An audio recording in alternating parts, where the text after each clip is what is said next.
어머니, 여긴 제 집입니다. 한 남자가 떨리는 목소리로 장모에게 외쳤습니다.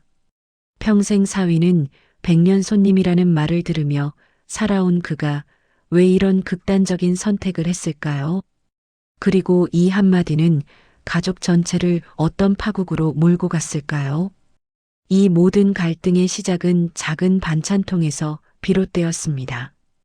2025년 가을, 서울 강남의 한 아파트 현관문이 열렸습니다. 현관에는 낮은 운동화가 벗겨져 있었고 거실 소파에는 구겨진 쿠션이 놓여 있었습니다. 부엌 싱크대에는 설거지되지 않은 컵 2개가 놓여 있었습니다. 바로 그때 초인종이 울렸습니다.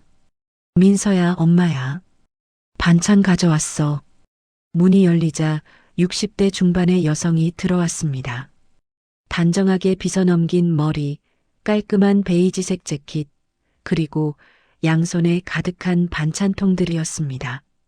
혜정이었습니다. 은퇴한 중학교 국어교사 출신인 그녀는 정리정돈과 규율을 삶의 신조로 여기는 사람이었습니다. 어머니, 또 이렇게 많이 가져오셨어요. 30대 초반의 딸 민서가 반찬통을 받으며 미소를 지었습니다. 하지만 혜정의 시선은 이미 거실 구석구석을 훑고 있었습니다. 소파에 구겨진 쿠션, 테이블 위에 노트북, 그리고 복도 끝 작업실에서 새어나오는 희미한 불빛까지 말이죠. 민서야, 남편은 집에 있니? 네, 작업실에서 일하고 계세요. 혜정의 눈빛이 미묘하게 변했습니다. 오전 11시가 넘었는데도 출근하지 않고 집에 있다는 사실이 그녀에게는 불성실함으로 보였던 것입니다. 김지훈, 33세. IT 개발자인 그는 재택근무를 선호하는 프리랜서였습니다. 그의 작업실 책상에는 3개의 모니터가 놓여 있었고 벽면에는 각종 색깔의 포스트잇이 붙어 있었습니다. 파란색은 주요 코딩 구조, 노란색은 아이디어 메모, 분홍색은 긴급 수정 사항이었습니다. 지훈에게 이 공간은 단순한 방이 아니라 창의성이 숨쉬는 작업실이었습니다. 그는 편안한 회색 트레이닝복 차림으로 키보드를 두드리고 있었습니다. 머리는 며칠째 감지 않아 부스스했고 책상 옆 바구니에는 빨래감이 쌓여 있었습니다. 하지만 그의 손가락은 빠르게 움직였고 모니터에는 복잡한 코드들이 줄을 이루며 나타났습니다. 지훈에게는 이것이 가장 효율적인 작업 방식이었습니다. 엄마, 너무 자주 오시는 거 아니에요? 민서가 조심스럽게 말했습니다. 하지만 혜정은 냉장고 문을 열며 고개를 저었습니다. 엄마가 챙겨주지 않으면 누가 챙겨주니? 남편 밥은 제대로 먹이고 있어? 일하는 것도 중요하지만 사람이 깔끔해야 복이 오는 법이야. 혜정은 반찬통을 정리하면서도 계속해서 집안 곳곳을 살폈습니다. 그녀의 눈에는 보이지 않는 체크리스트가 있는 듯 했습니다. 설거지는 했는가, 빨래는 개었는가, 바닥은 깨끗한가, 그리고 무엇보다 사위는 제대로 생활하고 있는가 말이죠. 혜정에게 지훈은 언제나 미성숙한 존재로 보였습니다. 1992년생인 지훈은 어려서부터 자유로운 환경에서 자랐습니다. 대학 시절 그는 기숙사에서 친구들과 밤을 새워 게임을 하고 코딩을 배웠습니다. 졸업 후에는 대기업 입사 대신 프리랜서의 길을 택했습니다. 정해진 출퇴근 시간도 복장 규정도 없는 자유로운 삶이었습니다. 그에게 중요한 것은 결과물이었지 과정의 형식이 아니었습니다. 반면 혜정은 1963년생으로 전혀 다른 시대를 살아온 사람이었습니다. 그녀는 1980년대 초 사범대학을 졸업하고 중학교 교사가 되었습니다. 30년 넘게 교단에 섰던 그녀에게 규율과 정도는 생활의 기본이었습니다. 학생들의 교복 단추 하나, 머리 길이 하나까지 점검하던 그녀였습니다. 2023년 정년퇴임 후 그녀의 관심은 오롯이 딸 부부에게 쏠렸습니다. 민서야, 저번에 말한 정리함은 샀니? 아직이요, 어머니. 그런 건 천천히 사도 돼요. 천천히? 살림은 미루면 안 되는 거야. 엄마가 다음에 하나 사다 줄게. 혜정의 목소리에는 확신이 가득했습니다. 그녀는 자신의 조언이 딸의 행복을 위한 것이라고 믿어 의심치 않았습니다. 하지만 거실 한쪽에서 이 대화를 들은 지훈의 얼굴은 굳어 있었습니다. 작업실 문틈으로 거실이 보였습니다. 지훈은 헤드폰을 벗고 장모와 아내의 대화를 듣고 있었습니다. 그의 눈썹이 미세하게 찌푸려졌습니다. 반찬은 고마웠습니다. 장모의 걱정도 이해했습니다. 하지만 매일같이 이어지는 방문과 끊임없는 조언들은 점차 그를 숨막히게 만들었습니다. 여보, 커피 한 잔 드릴까요? 지훈이 작업실에서 나오며 밝게 말했습니다. 하지만 혜정은 그의 복장을 위아래로 훑어보았습니다. 아직도 그 옷을 입고 있니? 낮인데 좀 제대로 갈아입지. 아, 네. 집에서 일할 때는 편한 게 좋아서요. 그래도 사람이 단정해야지. 민서야, 남편 옷 좀 챙겨줘. 지훈은 억지로 미소를 지었습니다. 하지만 그의 주먹은 가볍게 쥐어져 있었습니다. 선이라는 이름으로 포장된 간섭이 그를 조금씩 짓눌렀습니다. 그날 오후 혜정이 돌아간 후 지훈은 민서에게 조심스럽게 말했습니다. 여보, 어머니가 너무 자주 오시는 것 같아요. 우리 걱정하셔서 그래요. 나쁜 뜻은 아니잖아요. 알아요. 하지만 우리도 독립된 가정이잖아요. 민서는 대답하지 않았습니다. 그녀는 어머니의 사랑도 남편의 답답함도 모두 이해했습니다. 하지만 어느 쪽의 손도 들어줄 수 없었습니다. 다음 날 아침 혜정은 다시 반찬통을 들고 왔습니다. 그리고 그 다음 날도 말이죠. 매번 방문할 때마다 그녀의 눈은 더욱 꼼꼼해졌습니다. 지훈의 작업실 문이 열려 있으면 안을 슬쩍 들여다보았고 거실 책상 위의 물건 배치도 확인했습니다. 지훈은 장모의 방문이 있는 날이면 일부러 작업실 문을 닫았습니다. 하지만 그 폐쇄된 문 뒤로 더 큰 갈등의 씨앗이 자라나고 있었습니다. 바로 경계선의 부재였습니다. 혜정은 선의로 가득했지만 지훈에게는 명백한 침범이었습니다. 그리고 어느 날 그 경계선이 완전히 무너지는 사건이 일어나게 됩니다. 그날도 혜정은 반찬통을 들고 왔습니다. 하지만 이번에는 집에 아무도 없었습니다. 2025년 11월 어느 목요일 오후 2시 지훈은 급한 클라이언트 미팅 때문에 강남역 근처 사무실로 향했습니다. 민서 역시 회사 회식 때문에 저녁 늦게 들어올 예정이었습니다. 혜정은 현관 비밀번호를 알고 있었습니다. 딸이 만약을 대비해 알려준 번호였죠. 그녀는 주저없이 문을 열고 들어왔습니다. 아무도 없네. 혜정은 반찬통을 냉장고에 넣으며 주위를 둘러보았습니다.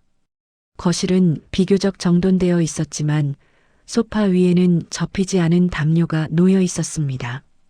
그녀는 담요를 개어 소파 한쪽에 가지런히 놓았습니다. 그리고 거실을 지나 복도로 향했습니다. 작업실 문이 반쯤 열려 있었습니다. 혜정은 문틈으로 안을 들여다보았습니다. 책상 위는 그야말로 난장판이었습니다. 세 개의 모니터 주변으로 커피 자국이 있는 컵들, 구겨진 메모지들, 그리고 무엇보다 벽과 모니터 테두리에 빼곡하게 붙어 있는 형형색색의 포스트잇들이 눈에 들어왔습니다. 이걸 어떻게 이렇게 더럽게 쓸 수가 있어? 혜정의 얼굴이 굳어졌습니다.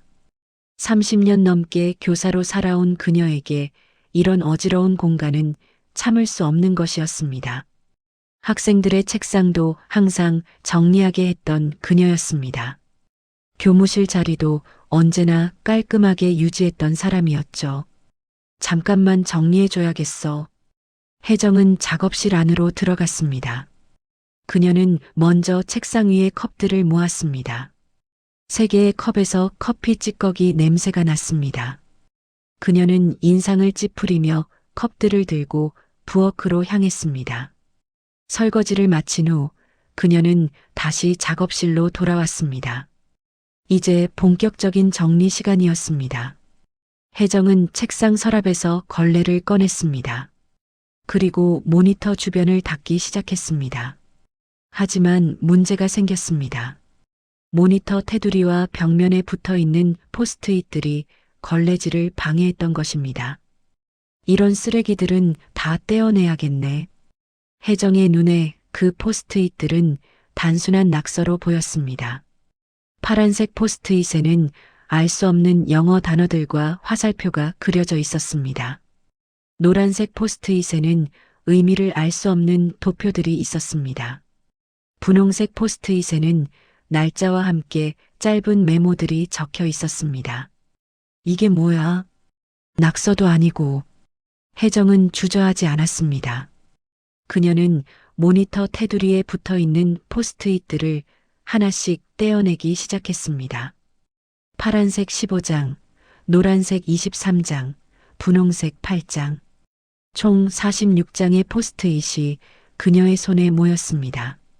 그녀는 그것들을 구겨서 책상 옆 쓰레기통에 버렸습니다. 벽면의 포스트잇들도 마찬가지였습니다.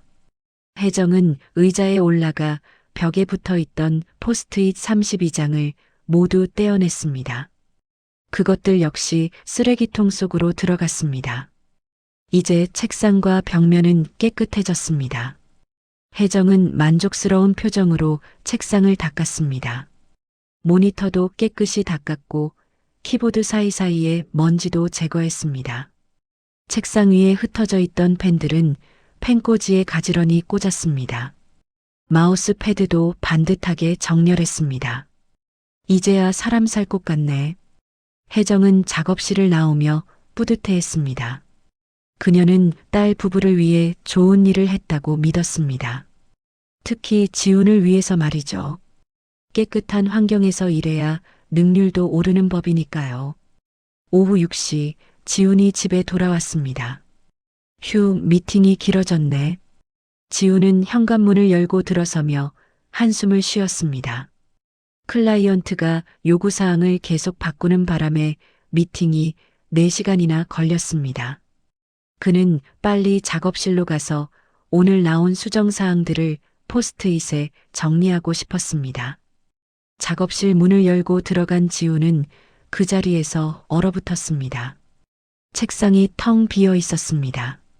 모니터 테두리는 깨끗했고 벽면은 하얗게 비어 있었습니다.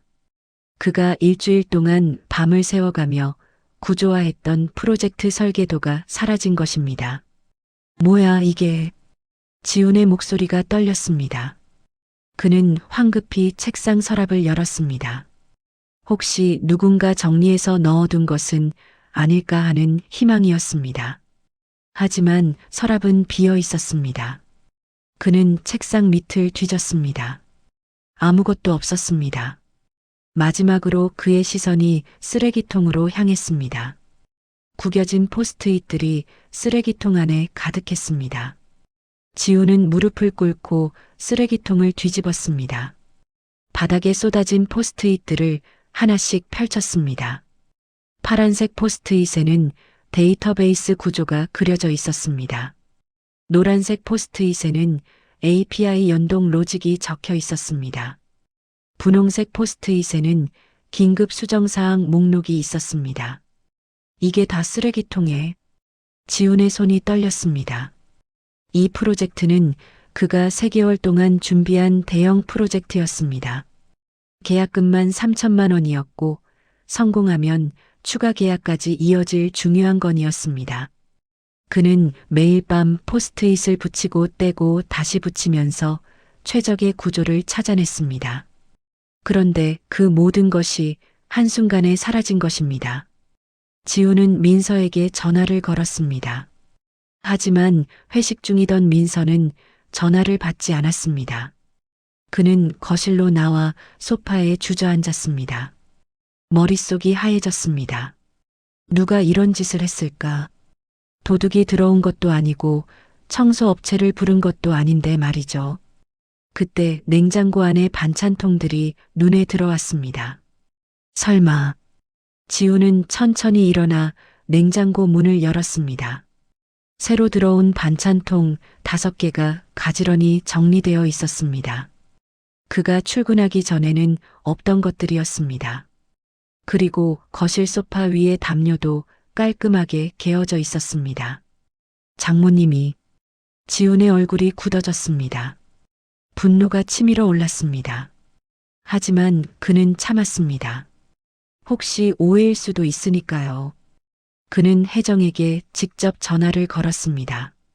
여보세요, 어머님. 지훈이 왔구나. 반찬 냉장고에 넣어뒀어. 네, 감사합니다.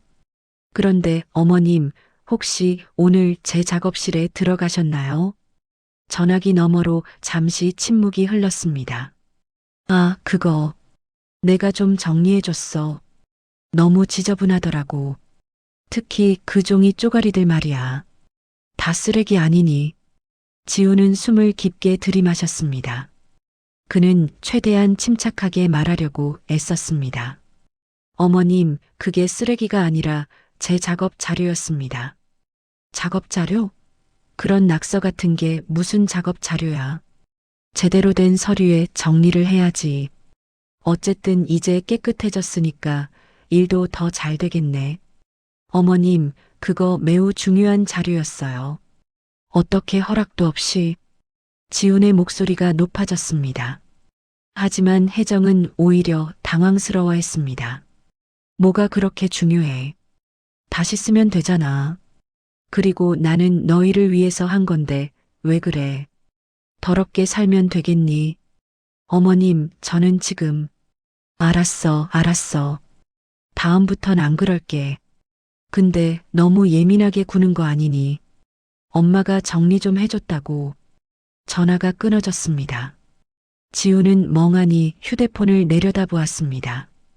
그는 화가 나서 소리를 지르고 싶었지만 상대는 장모였습니다. 함부로 대할 수 없는 사람이었죠. 저녁 9시 민서가 집에 돌아왔습니다. 여보, 미안. 회식이 길어져서. 민서는 현관에 들어서자마자 남편의 굳은 표정을 알아챘습니다. 지우는 거실 소파에 앉아 구겨진 포스트잇들을 펼치고 있었습니다. 무슨 일 있어요? 당신 어머니가 내 작업실을 정리했어요. 네? 정리요? 내 프로젝트 자료를 다 버렸어요. 쓰레기통에. 민서의 얼굴이 창백해졌습니다. 그녀는 남편이 얼마나 그 프로젝트에 공을 들였는지 알고 있었습니다. 그는 매일 밤 작업실에서 포스트잇을 붙이고 떼고 다시 배치하면서 최적의 시스템을 설계했습니다. 어머니한테 전화해 볼게요. 이미 했어요. 어머님은 그냥 정리해 준 거라고 하시던데요. 민서는 말문이 막혔습니다. 어머니의 의도는 좋았을 것입니다. 하지만 결과는 끔찍했습니다. 그녀는 남편의 어깨에 손을 얹었습니다. 여보, 복구할 수 있어요. 일주일은 걸릴 거예요. 그것도 기억나는 것들만요. 어떤 건 아예 기억이 안 나요. 지훈의 목소리에는 절망이 묻어 있었습니다. 그는 포스트잇 하나하나에 담긴 아이디어들을 다시 떠올리려 애썼지만 쉽지 않았습니다. 특히 잠들기 전 갑자기 떠올라 급하게 적었던 메모들은 이제 영영 사라진 것 같았습니다. 내일 어머니한테 얘기할게요. 얘기해서 뭐가 달라져요. 이미 다 버려진 거려. 지우는 소파에서 일어나 작업실로 들어갔습니다. 그리고 문을 닫았습니다. 민서는 닫힌 문 앞에서 한참을 서 있었습니다. 그녀는 어머니에게 화가 났습니다. 동시에 남편에게 미안했습니다. 하지만 가장 큰 감정은 무력함이었습니다. 다음 날 오전 민서는 어머니에게 전화를 걸었습니다. 엄마, 어제 일 때문에 전화했어요. 무슨 일? 아, 정리한 거 말이니. 내가 잘못했니? 엄마, 그게 정말 중요한 자료였대요. 지훈이가 몇 달 동안 준비한 거라고요. 그렇게 중요하면 왜 종이 쪼가리에 적어놨니? 요즘 컴퓨터도 있고 휴대폰도 있는데. 그리고 내가 언제 작업실 들어가지 말래. 문도 열려 있었어. 혜정의 목소리에는 방어적인 태도가 묻어났습니다. 그녀는 자신이 잘못했다고 생각하지 않았습니다. 오히려 사위가 중요한 자료를 제대로 관리하지 않은 것이 문제라고 여겼죠. 엄마, 그래도 남의 물건을 함부로 버리면 안 되죠. 남의 물건?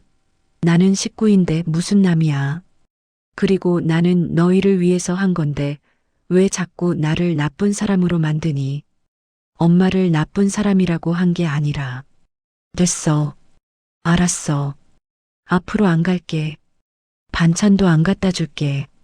전화가 끊어졌습니다. 민서는 한숨을 쉬었습니다. 문제가 해결되기는커녕 더 꼬여버렸습니다. 어머니는 섭섭해하고 남편은 분노하고 자신은 그 사이에서 어떻게 해야 할지 몰랐습니다. 그날 저녁 지우는 포스트잇을 다시 붙이기 시작했습니다. 하지만 예전의 구조가 완벽하게 떠오르지 않았습니다. 그는 키보드를 치다 말고 벽을 바라보았습니다. 텅 빈 하얀 벽이 그를 비웃는 것 같았습니다. 이렇게는 안 되겠어. 지우는 결심했습니다. 이제는 참지 않기로요. 그는 장모에게 직접 자신의 입장을 분명히 말해야겠다고 생각했습니다. 설령 그것이 관계를 악화시킨다 해도 말이죠. 사흘이 지났지만 지훈의 분노는 가라앉지 않았습니다. 그는 매일 밤 작업실에서 포스트잇을 다시 붙였습니다. 하지만 기억은 완벽하지 않았습니다. 파란색 포스트잇에 적었던 데이터베이스 연결 구조 중 일부가 떠오르지 않았습니다. 노란색 포스트잇의 API 로직도 흐릿했습니다. 그는 키보드를 치다가 멈추다가 다시 치기를 반복했습니다. 클라이언트에게서 전화가 왔습니다. 지훈 씨, 중간 보고 자료는 언제 받을 수 있을까요? 죄송합니다. 조금만 더 시간을 주시면 우리 일정이 빠듯하다는 거 아시잖아요. 다음 주까지는 꼭 부탁드립니다. 전화를 끊은 지우는 모니터를 멍하니 바라보았습니다. 원래 계획대로라면 이미 중간 보고는 끝났어야 했습니다. 하지만 지금은 다시 시작 단계였습니다. 2025년 11월 셋째 주 금요일 혜정이 다시 집을 찾았습니다. 민서가 전화로 오지 말라고 했지만 혜정은 듣지 않았습니다. 딸이 굶을까봐 걱정되었고 무엇보다 자신이 잘못한 것이 없다고 확신했기 때문입니다. 그녀는 평소보다 더 많은 반찬통을 들고 왔습니다. 오후 3시 현관 초인종이 울렸습니다. 지훈이 문을 열었습니다. 그는 혜정을 보자 표정이 굳어졌습니다. 혜정도 사위의 차가운 시선을 느꼈지만 애써 밝게 말했습니다. 지훈아, 반찬 가져왔어. 민서는 집에 있니? 회사에 있습니다. 그래. 그럼 이거 냉장고에 넣어둘게. 혜정이 안으로 들어오려 하자 지훈이 문을 막아섰습니다. 그의 손이 문틀을 잡았습니다. 어머님, 들어오시면 안 됩니다. 혜정은 당황했습니다. 사위가 자신의 출입을 막다니. 그녀는 어색하게 웃으며 말했습니다. 무슨 소리야? 반찬 좀 넣고 가게. 현관에 두고 가십시오. 제가 넣겠습니다. 지훈의 목소리는 낮았지만 단호했습니다. 혜정의 얼굴이 붉어졌습니다. 그녀는 평생 이런 대접을 받아본 적이 없었습니다. 특히 사위에게서 말이죠. 지훈아, 내가 지난번 일로 화가 난 건 알아. 하지만 엄마가 나쁜 마음으로 한 게 아니잖아. 나쁜 마음이 아니라고 해서 괜찮은 게 아닙니다. 뭐? 혜정의 목소리가 높아졌습니다. 지훈은 숨을 깊게 들이마셨습니다. 그는 더 이상 참지 않기로 했습니다. 어머님, 저는 지난 사흘 동안 잠도 제대로 못 잤습니다. 어머님이 버리신 자료들을 복구하느라요. 그래서 나한테 이렇게 대하는 거야. 나이 든 사람한테. 나이 문제가 아닙니다. 지훈의 목소리가 떨렸습니다. 그는 억눌렀던 감정들이 터져 나오는 것을 느꼈습니다. 어머님, 여긴 제 집입니다. 그 한마디가 공기를 얼려버렸습니다. 혜정은 입을 벌린 채 사위를 바라보았습니다. 지훈의 얼굴은 붉게 상기되어 있었고 주먹은 떨리고 있었습니다. 하지만 그의 눈빛은 흔들리지 않았습니다.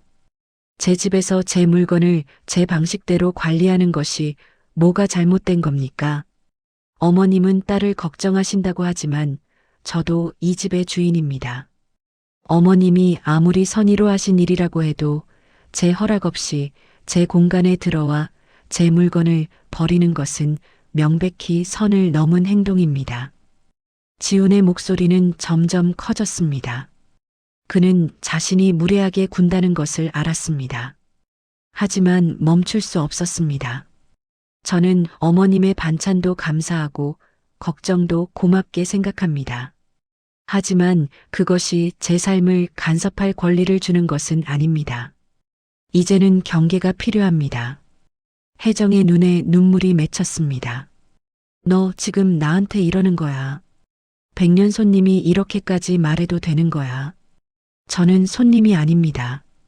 이 집의 가장입니다. 그 말이 끝나자 혜정은 반찬통을 바닥에 내려놓았습니다. 그녀의 손이 떨렸습니다. 60년 넘게 살면서 이런 모욕은 처음이었습니다. 그녀는 돌아서서 계단을 내려갔습니다. 한 계단 한 계단 내려갈 때마다 그녀의 어깨가 떨렸습니다. 문을 닫은 지훈은 그 자리에 주저앉았습니다. 그는 방금 자신이 무슨 짓을 했는지 깨달았습니다. 장모에게 소리를 질렀습니다. 한국 사회에서 사위가 장모에게 할 수 있는 가장 큰 신뢰였습니다. 그는 머리를 감싸쥐었습니다. 1시간 후 민서에게 전화가 왔습니다.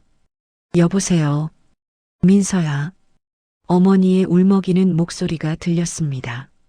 민서는 순간 가슴이 철렁 내려앉았습니다. 엄마, 무슨 일이에요? 내 남편이 엄마한테 소리를 질렀어. 집에 들어오지도 못하게 하고. 엄마가 뭘 그렇게 잘못했다고. 민서는 회사 휴게실로 나갔습니다. 주변 동료들의 시선이 신경 쓰였지만 어머니의 울음소리를 들으니 가만히 있을 수 없었습니다. 엄마, 진정하세요.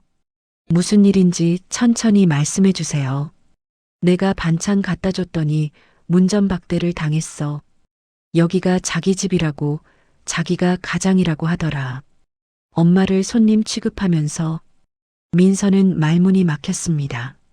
남편이 그런 말을 했다는 것이 믿기지 않았습니다. 하지만 동시에 이해도 되었습니다. 지훈이 얼마나 힘들었는지 알고 있었으니까요. 엄마, 제가 집에 가서 얘기해 볼게요. 민서야, 엄마는 평생 너희를 위해 살았어. 그런데 이런 대접을 받아야 하니. 차라리 엄마가 없는 게 나았을 거야. 엄마, 그런 말씀하지 마세요. 알았어. 엄마는 이제 안 갈게. 너희끼리 잘 살아. 전화가 끊어졌습니다. 민서는 휴게실 의자에 주저앉았습니다. 손이 떨렸습니다. 그녀는 남편에게 전화를 걸었습니다. 여보, 민서야. 지훈의 목소리도 떨리고 있었습니다. 어머니한테 무슨 일이 있었대요? 미안해. 내가 참지 못했어. 무슨 말을 하신 거예요? 지훈은 잠시 침묵했습니다. 그리고 천천히 말했습니다. 여기가 내 집이라고 했어. 그리고 더 이상 간섭하지 말라고. 여보, 잘못한 거 알아. 하지만 나도 한계가 있었어. 어머님은 내 말을 전혀 이해하지 못하셨어. 민서는 대답할 수 없었습니다. 그녀는 남편의 입장도 어머니의 입장도 모두 이해했습니다. 하지만 둘 다 옳았고 둘 다 틀렸습니다. 제가 일찍 퇴근할게요. 집에서 얘기해요. 저녁 7시 민서가 집에 도착했습니다. 거실은 어두웠습니다. 지우는 소파에 앉아 있었고 바닥에는 혜정이 두고 간 반찬통들이 놓여 있었습니다. 민서는 불을 켜지 않고 남편 옆에 앉았습니다. 여보, 어머니한테 사과해야 해요. 알아. 하지만 어머니도 잘못하신 거잖아요. 그것도 알아. 두 사람은 한동안 말이 없었습니다. 어둠 속에서 서로의 숨소리만 들렸습니다. 민서는 남편의 손을 잡았습니다. 지훈의 손은 차갑고 떨리고 있었습니다. 우리 어떡하지? 민서의 작은 목소리가 어둠을 깼습니다. 지훈은 고개를 돌려 아내를 바라보았습니다. 창밖에 가로등 불빛이 아내의 얼굴을 희미하게 비쳤습니다. 그녀의 눈에도 눈물이 맺혀 있었습니다. 당신이 중간에서 제일 힘들겠네. 우리 둘 다 힘들어요. 민서는 남편의 어깨에 머리를 기댔습니다. 그녀는 오늘 하루 종일 생각했습니다. 어머니의 사랑과 남편의 독립성, 그 사이에서 무엇이 옳은지 말이죠. 여보, 제가 어머니한테 얘기해 볼게요. 뭐라고? 경계가 필요하다고요. 우리 집에 오실 때는 미리 연락하시고 작업실에는 들어가지 말라고요. 지우는 놀란 표정으로 아내를 바라보았습니다. 당신이 그렇게 말할 수 있어? 쉽지 않을 거예요. 어머니는 섭섭해 하실 거고 저도 마음이 아플 거예요. 하지만 이대로는 안 돼요. 우리 셋 다 불행해요. 민서의 목소리에는 결연함이 묻어났습니다. 그녀는 오늘 깨달았습니다. 문제의 본질은 사랑이 부족해서가 아니라 경계가 없어서였다는 것을요. 어머니의 사랑은 진심이었지만 그것이 남편의 공간을 침범하는 순간 폭력이 되었습니다. 그리고 여보도 어머니한테 사과하세요. 내가 목소리를 높인 것에 대해서요. 어머니의 선의는 인정하면서요. 지우는 고개를 끄덕였습니다. 그것이 어른으로서 해야 할 일이었습니다. 다음 날 토요일 아침 민서는 어머니 집으로 향했습니다. 그녀는 계단을 오르면서 수없이 연습했던 말들을 되뇌었습니다. 어머니를 상처 주지 않으면서도 명확한 경계를 설정해야 했습니다. 그것은 딸로서 가장 어려운 일이었습니다. 초인종을 눌렀습니다. 혜정이 문을 열었습니다. 엄마, 들어와. 혜정의 목소리는 쌀쌀했습니다. 두 사람은 거실에 마주 앉았습니다. 민서는 어머니의 붉어진 눈을 보았습니다. 어젯밤 많이 우셨나 봅니다. 엄마, 어제 일은 남편이 잘못했어요. 사과할 거예요. 사과는 무슨. 이미 엄마 마음은 다 상했어. 하지만 엄마. 민서는 용기를 냈습니다. 엄마도 선을 넘으셨어요. 혜정의 눈이 커졌습니다. 딸이 자신에게 이런 말을 할 줄은 몰랐습니다. 엄마의 사랑은 감사해요. 하지만 우리도 독립된 가정이에요.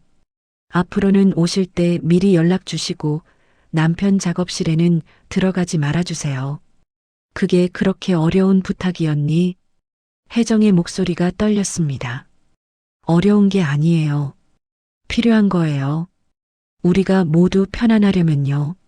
민서는 어머니의 손을 잡았습니다. 혜정은 딸의 손을 뿌리치지 않았습니다. 엄마, 우리 사이가 나빠지는 건 원하지 않아요. 하지만 이제는 새로운 규칙이 필요해요. 혜정은 고개를 돌렸습니다. 창밖을 바라보는 그녀의 눈에 눈물이 흘렀습니다. 평생 딸을 위해 살았는데 이제는 거리를 두라는 말을 듣다니. 하지만 동시에 그녀도 알았습니다. 딸의 말이 틀리지 않다는 것을요. 알았어. 작은 목소리였지만 그것은 시작이었습니다. 민서는 어머니를 안았습니다. 혜정은 딸의 품에서 한참을 울었습니다. 그리고 민서도 함께 울었습니다. 두 사람의 눈물은 달랐지만 그 안에는 같은 사랑이 담겨 있었습니다. 그날 저녁 지훈은 장모에게 전화를 걸었습니다. 어머님, 저 지훈입니다. 어제는 제가 잘못했습니다. 목소리를 높인 것 죄송합니다. 침묵이 흘렀습니다. 그리고 혜정의 목소리가 들렸습니다. 나도 미안하구나. 짧은 대화였지만 그것으로 충분했습니다. 완전한 화해는 아니었습니다. 하지만 서로를 향한 첫걸음이었습니다. 그날 밤 지훈과 민서는 침대에 나란히 누웠습니다. 여보, 우리 해낼 수 있을까요? 모르겠어. 하지만 해봐야지. 민서는 남편의 손을 꼭 잡았습니다. 그들 앞에는 여전히 불편한 시간들이 놓여 있었습니다. 하지만 이제는 방향을 알았습니다. 사랑과 존중, 그 사이의 경계선을 찾아가는 길이었습니다. 창밖으로 서울의 야경이 빛났습니다. 수많은 불빛들이 각자의 자리에서 빛나듯이 이들도 각자의 자리를 찾아갈 것입니다. 불편하지만 확실한 거리를 두면서요. 일주일이 지났습니다. 혜정은 약속대로 매일 방문하지 않았습니다. 하지만 그 침묵이 편안한 것만은 아니었습니다. 민서는 매일 어머니에게 전화를 걸었습니다. 안부를 묻고 건강을 확인하고 사랑한다는 말을 전했습니다. 혜정의 대답은 짧았지만 전화를 끊지는 않았습니다. 지우는 작업실 문에 작은 자물쇠를 달았습니다. 하지만 그것은 장모를 막기 위한 것이 아니라 자신의 공간을 지키기 위한 상징이었습니다. 그는 매일 밤 포스트잇을 붙이며 프로젝트를 복구했습니다. 천천히 하지만 확실하게요. 2025년 11월 넷째 주 수요일 혜정에게서 먼저 전화가 왔습니다. 민서야, 엄마야. 네, 엄마. 김장김치 담갔는데 좀 갖다 줘도 될까? 민서는 잠시 망설였습니다. 어머니의 방문은 다시 갈등을 불러올 수도 있었습니다. 하지만 동시에 관계를 회복할 기회이기도 했습니다. 엄마, 토요일 오후 어때요? 그때 오세요. 그래, 알았어. 미리 연락하고 갈게. 전화를 끊은 민서는 남편에게 말했습니다. 여보, 어머니가 토요일에 오신대요. 지우는 키보드에서 손을 떼고 아내를 바라보았습니다. 알았어. 내가 준비할게. 준비요? 작업실 문 잠그고 거실 정리하고 민서는 웃었습니다. 남편의 농담 같지만 진지한 말투에서 긴장감이 느껴졌습니다. 여보, 어머니를 너무 경계하지 마세요. 경계가 아니라 준비야. 서로 불편하지 않게요. 토요일 오후 2시 초인종이 울렸습니다. 민서가 문을 열었습니다. 혜정은 김장김치통을 들고 서 있었습니다. 예전보다 작은 통이었습니다. 그녀는 며느리에게 미소를 지었지만 그 미소는 조심스러웠습니다. 어머니, 어서 오세요. 응, 김치 갖고 왔어. 혜정이 현관에 들어섰습니다. 그녀의 시선이 자연스럽게 거실을 훑었습니다. 하지만 예전처럼 오래 머물지 않았습니다.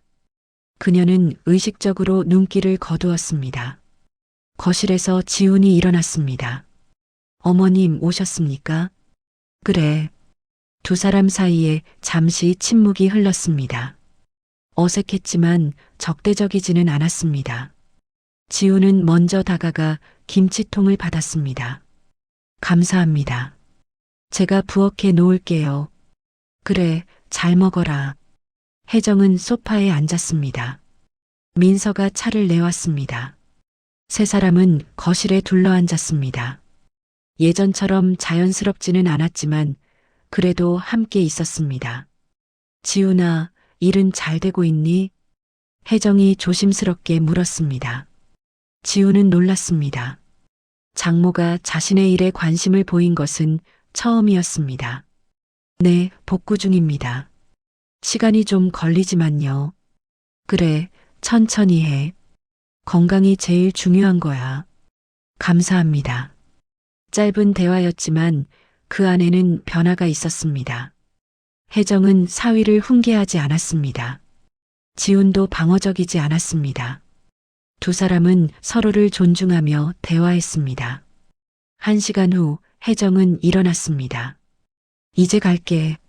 너희도 바쁠 테니까. 벌써요, 엄마. 저녁 먹고 가세요. 아니야, 괜찮아. 다음에 또 올게. 혜정은 현관으로 향했습니다. 그때 지훈이 말했습니다. 어머님, 다음 주에 프로젝트 발표가 있습니다. 잘 되면 저녁 사드리러 갈게요.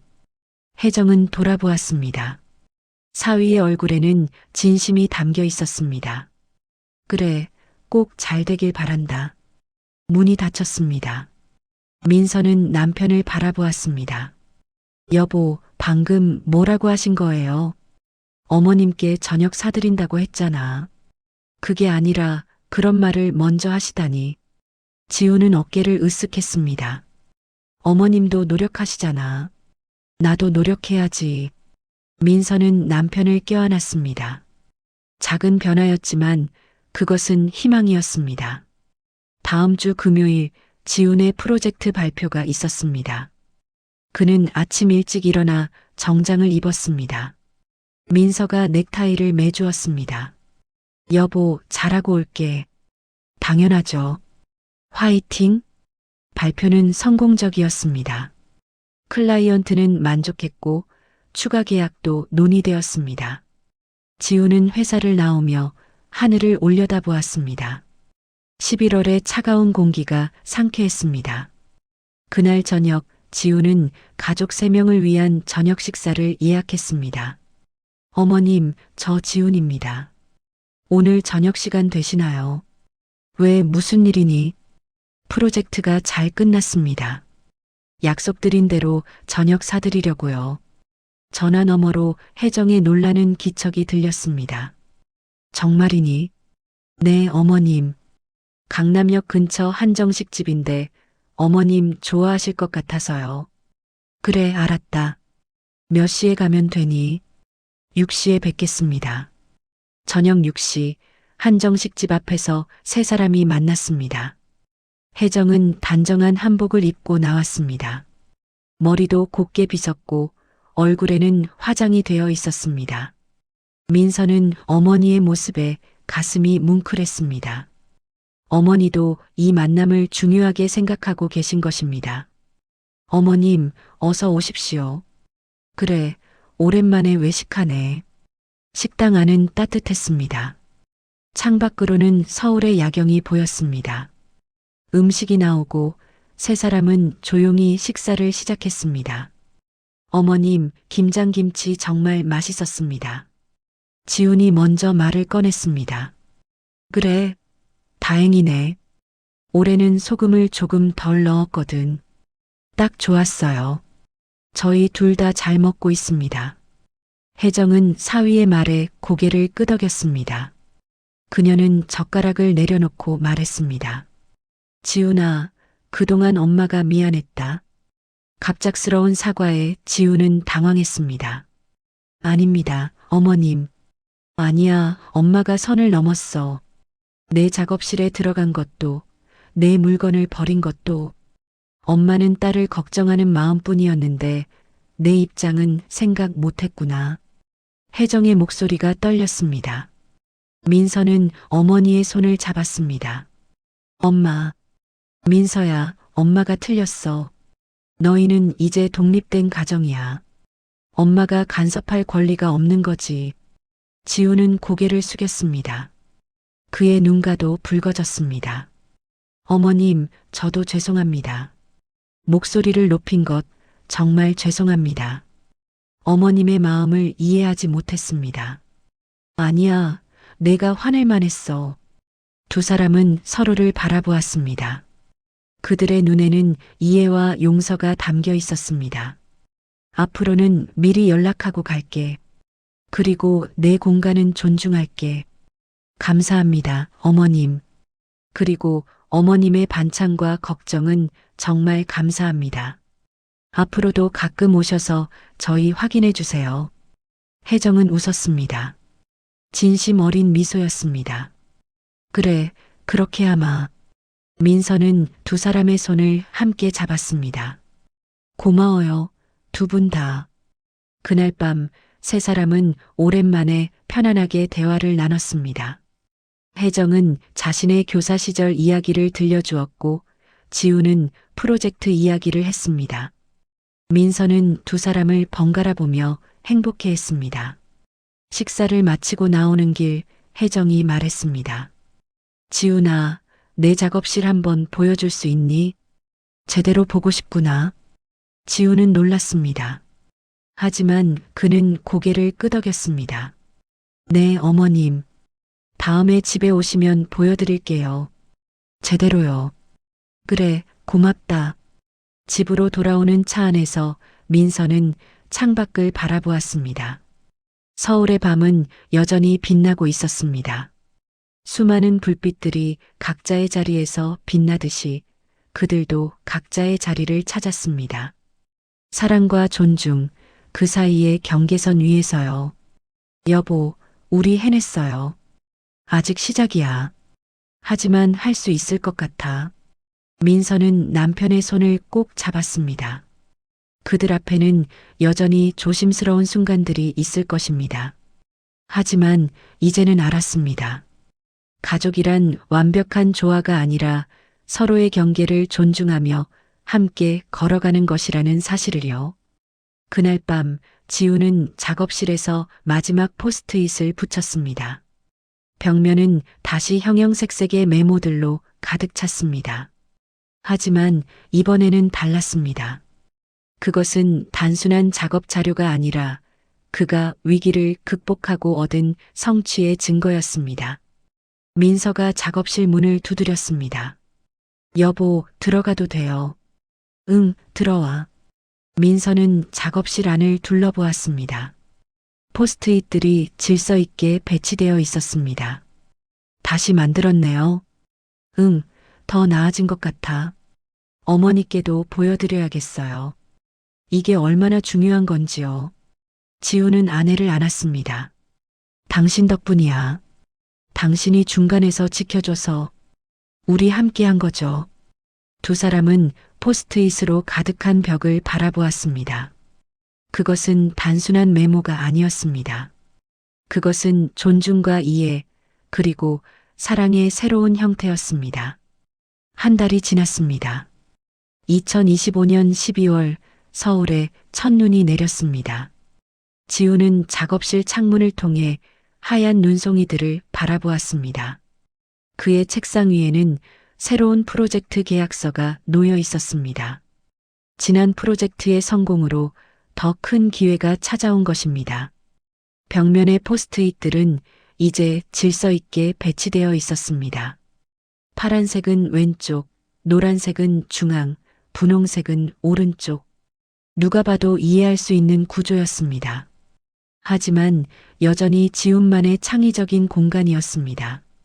현관 초인종이 울렸습니다. 민서가 문을 열었습니다. 혜정이 서 있었습니다. 하지만 이번에는 손에 휴대폰을 들고 있었습니다. 어머니, 문자 받았어요. 3시에 오신다고 하셨죠? 그래, 정확히 3시야. 늦지 않았지. 혜정은 웃으며 들어왔습니다. 그녀의 손에는 작은 반찬통 2개만 있었습니다. 예전처럼 6개, 7개가 아니었습니다. 오늘은 멸치볶음하고 시금치나물만 가져왔어. 너희가 좋아하는 거로요. 감사해요, 어머니. 거실에서 지훈이 나왔습니다. 그는 단정한 셔츠를 입고 있었습니다. 혜정을 위해 일부러 갈아입은 것입니다. 어머님, 어서 오십시오. 커피 드릴까요? 그래, 고맙다. 세 사람은 거실에 둘러앉았습니다. 이제는 자연스러웠습니다. 혜정은 거실을 둘러보았지만 예전처럼 꼼꼼히 살피지 않았습니다. 그녀는 소파 쿠션이 구겨져 있어도 테이블 위에 책이 놓여 있어도 아무 말하지 않았습니다. 지훈아, 요즘 일은 잘 되고 있니? 네, 어머님. 새 프로젝트를 시작했습니다. 그래, 다행이구나. 건강은 챙기고 있고? 네, 민서가 잘 챙겨주고 있습니다. 혜정은 고개를 끄덕였습니다. 그녀는 더 이상 사위를 훈계하지 않았습니다. 대신 그의 말을 경청했습니다. 커피를 마시며 한참 이야기를 나눈 후 혜정이 조심스럽게 물었습니다. 지훈아, 내 작업실 좀 봐도 될까? 지훈은 잠시 망설였습니다. 하지만 그는 고개를 끄덕였습니다. 네, 어머님. 이쪽으로 오세요. 두 사람은 작업실로 향했습니다. 민서도 함께 따라갔습니다. 작업실 문이 열렸습니다. 혜정은 안으로 들어서며 주위를 둘러보았습니다. 세 개의 모니터, 깔끔하게 정리된 키보드, 그리고 벽면 가득한 형형색색의 포스트잇들이 보였습니다. 와, 이게 다 내 작업 자료구나. 혜정의 목소리에는 감탄이 묻어났습니다. 지우는 벽으로 다가갔습니다. 네, 어머님. 이 파란색 포스트잇은 데이터 구조입니다. 여기 화살표들은 데이터가 흐르는 방향이고요. 노란색은 주요 기능들입니다. 이렇게 배치하면 전체 시스템이 한눈에 보입니다. 혜정은 사위의 설명을 조용히 들었습니다. 그녀는 포스트잇 하나하나를 찬찬히 바라보았습니다. 예전에 그녀가 쓰레기라고 생각했던 것들이었습니다. 미안하구나, 지훈아. 혜정의 목소리가 떨렸습니다. 엄마가 이걸 다 버렸었지. 내가 얼마나 공들여 만든 건지도 모르고. 괜찮습니다, 어머님. 이미 지난 일입니다. 아니야, 괜찮지 않아. 엄마는 내 일을 이해하려고 하지도 않았어. 그저 내 기준으로만 판단했지. 지우는 장모의 어깨에 손을 얹었습니다. 어머님, 어머님도 저를 위해 하신 일이었잖아요. 이제는 서로 이해했으니 괜찮습니다. 혜정은 고개를 돌려 사위를 바라보았습니다. 그의 눈에는 진심이 담겨 있었습니다. 고맙다, 지훈아. 내가 이렇게 넓은 마음을 가져줘서 어머님이 먼저 변화해 주셨잖아요. 두 사람은 서로를 바라보며 미소 지었습니다. 문 밖에서 지켜보던 민서의 눈가가 붉어졌습니다. 작업실을 나온 혜정은 거실에서 가방을 챙겼습니다. 이제 갈게. 너희도 바쁠 테니까. 벌써요, 어머니. 저녁 먹고 가세요. 아니야, 괜찮아. 다음 주 토요일에 엄마 집으로 와. 오랜만에 엄마가 밥 해줄게. 정말요? 좋아요, 어머니. 현관에서 신발을 신던 혜정이 말했습니다. 민서야, 지훈아. 두 사람이 어머니를 바라보았습니다. 너희 덕분에 엄마도 배웠어. 사랑한다고 해서 다 간섭할 수 있는 게 아니라는 걸. 거리가 있어야 더 오래 함께할 수 있다는 걸. 민서는 어머니를 껴안았습니다. 엄마 사랑해요. 나도 사랑한다. 우리 딸. 그리고 지훈아. 네, 어머님. 너도 우리 가족이야. 고맙다. 지훈은 고개를 숙여 인사했습니다. 혜정은 두 사람을 번갈아 보며 따뜻하게 미소 지었습니다. 그럼 다음 주에 보자. 문이 닫혔습니다.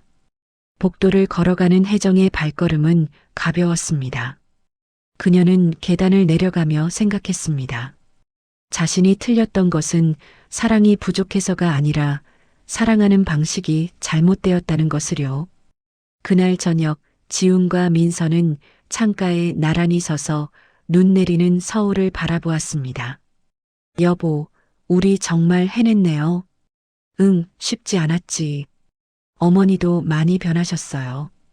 우리도 변했어. 민서는 남편의 손을 잡았습니다. 여보, 고마워요. 어머니를 이해해줘서. 당신도 고마워. 나와 어머님 사이에서 힘들었을 텐데. 두 사람은 서로를 바라보며 미소 지었습니다. 창밖의 눈은 계속 내렸습니다. 하얀 눈송이들이 세상을 덮어가듯이 이들의 상처도 천천히 아물어가고 있었습니다. 완벽하지는 않았지만 충분히 따뜻했습니다. 며칠 후 지우는 작업실 벽면에 새로운 포스트잇을 붙였습니다. 초록색 포스트잇이었습니다. 거기에는 이렇게 적혀 있었습니다. 경계는 거리가 아니라 존중이다. 그것은 프로젝트와 관련된 메모가 아니었습니다. 하지만 그에게는 어떤 프로젝트보다 중요한 깨달음이었습니다. 다음 주 토요일 세 사람은 혜정의 집에 모였습니다. 식탁에는 따뜻한 음식들이 가득했습니다. 혜정이 손수 만든 요리들이었습니다. 많이 먹어라. 잘 먹겠습니다, 어머니. 식사를 하며 세 사람은 이런저런 이야기를 나눴습니다. 지훈의 새 프로젝트 이야기, 민서의 회사 이야기, 혜정의 옛 제자들 이야기까지 웃음소리가 끊이지 않았습니다. 식사를 마치고 설거지를 하던 민서가 물었습니다. 엄마, 행복하세요? 혜정은 딸을 바라보았습니다. 그럼 너희가 행복하니까 엄마도 행복하지. 저희는 어머니 덕분에 행복해요. 아니야, 너희 덕분이야. 너희가 엄마를 가르쳐 줬어. 제대로 사랑하는 법을요. 두 사람은 서로를 안았습니다. 거실에서는 지훈이 혜정이 키우는 화분에 물을 주고 있었습니다. 그날 밤 집으로 돌아오는 차 안에서 민서가 말했습니다. 여보, 우리 이야기 누군가에게 들려주고 싶어요. 왜? 우리처럼 힘들어하는 가족들이 많을 것 같아서요. 사랑하지만 상처 주고, 걱정하지만 간섭하고. 지우는 고개를 끄덕였습니다. 그래, 우리 이야기가 누군가에게 도움이 될 수 있다면 좋겠어. 희망을 줄 수 있을 것 같아요. 갈등은 끝이 아니라 새로운 시작이 될 수 있다는 걸요. 창밖으로 서울의 밤이 빛나고 있었습니다. 수많은 가정의 불빛들이 각자의 이야기를 담고 있었습니다. 그리고 그 안에는 사랑과 갈등, 상처와 회복이 공존하고 있었습니다. 사랑은 완벽하지 않아도 괜찮습니다. 중요한 것은 서로의 경계를 인정하고 그 안에서 함께 성장하는 것입니다. 불편하지만 확실한 거리두기, 그것이 때로는 가장 따뜻한 사랑의 형태일 수 있습니다. 이 이야기가 여러분의 가족에게도 작은 희망이 되기를 바랍니다. 구독과 좋아요로 응원해 주시면 더 많은 이야기로 찾아뵙겠습니다. 감사합니다.